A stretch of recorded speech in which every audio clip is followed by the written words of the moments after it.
Why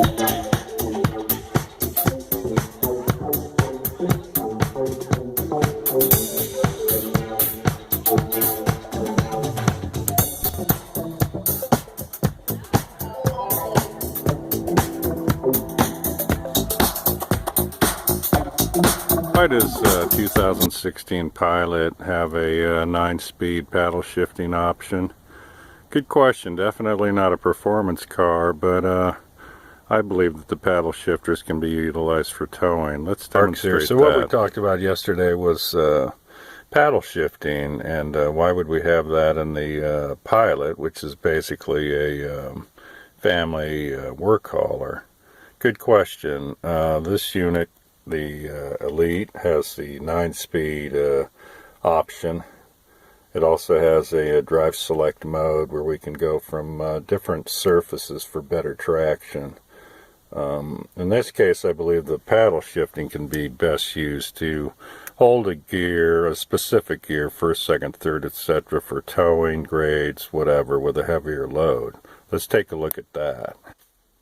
So I like Pilot's keyless start, which is cool because we can have the key fob in a pocket, which is nice. Hit number 2 on the seat settings for me. And that, of course, this Elite model also comes with a remote start. So for cold mornings or whatever, you can start your vehicle from as far as 60 feet away, and it'll preheat the cab to 72 degrees and then turn itself off after, I believe, 10 minutes. You can extend that time or shorten that time yourself, by the way.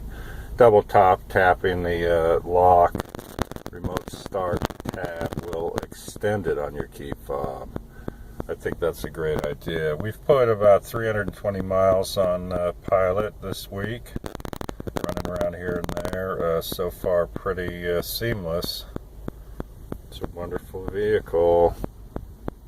So Honda's new deal is, like I said, everything's kind of push button here. So we'll go ahead and take it out of park, throw it into reverse, release the foot brake, and then just back out of the driveway here. It's pretty cool stuff. And although we have the backup cam with directionals, good idea to take a look around you.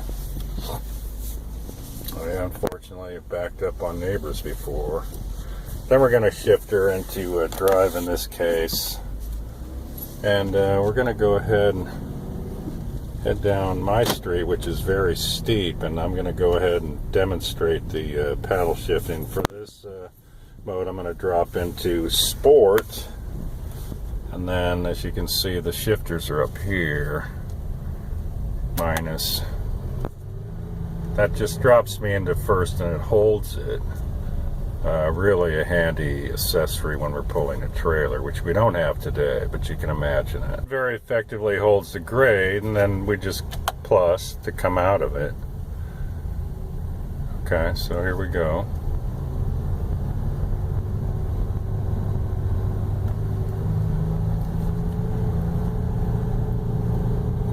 It feels much like a manual transmission and a gear holding the grade. I like that. No riding the brakes in this thing, which is very cool. We can pop it up one. There's third.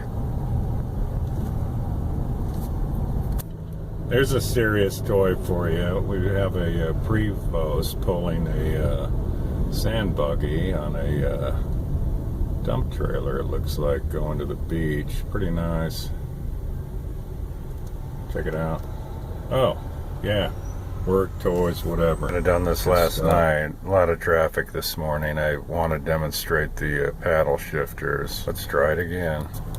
We've got a nice little straight shot here, so here we go.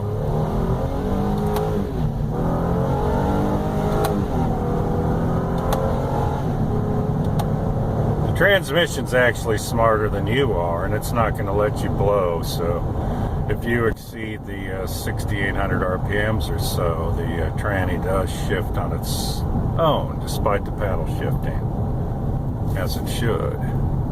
Computer controlled and all. So here we go. go again. We're going to blow across the intersection here.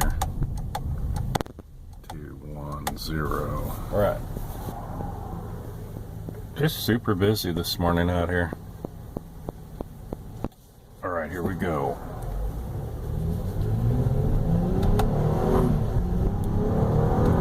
So not much lag, a little. Very little.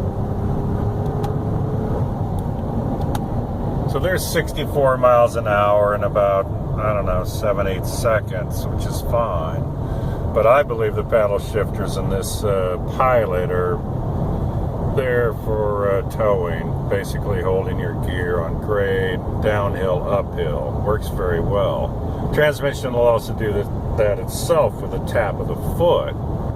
In other words, if you're going downhill, whether you're in drive mode or sport, you can tap the brake and it will drop down. We like that. Where Pilot shines is cruising. As you can hear, I'll be quiet for a minute.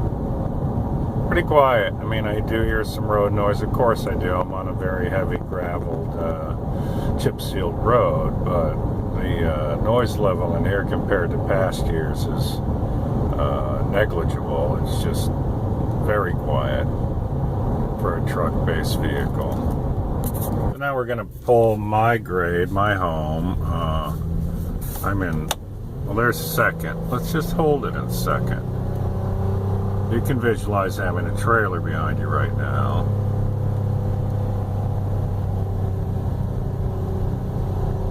There's second gear.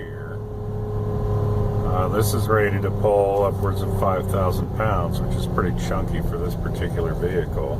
It's not a 1-ton domestic with heavy axles. Different technology, but definitely has a wonderful ride. No chop and channel, as they say. Readers express a little disappointment when we don't take something like this out into the bush or throw 6-7 people in it, which would really demonstrate the vehicle, of course. But I'm going to go ahead and pull it to the back of my property out into the grass a little bit. Let's see what it does do. Here we go.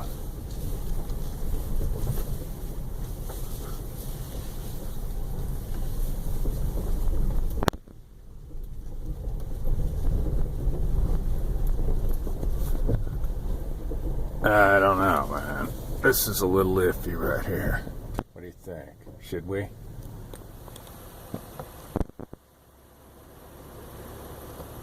You know, the only problem I have is I don't have a place to turn it around down there. Parked Pilot on a true incline just so you can take a look at it. She's pretty. But, that's about, you know, steep as I'd want to go with it. What do you think? Take her out and bash her? Not a good idea, Johnny. Too expensive. But she's a beauty and absolutely will go off-road a bit. Here's the clearance underneath clearance. Quite a bit. No problem. No problemo, baby. There's a stainless exhaust. Very nice. Catalytics. Lots of them. Beautiful. Birdie. Birdie. You just don't have a lot of clearance, as you can see. See the dirt? I mean, that's reality check right there, baby. You know, it's not an off-road truck, period. It'll go there for you, but you're going to pay for it.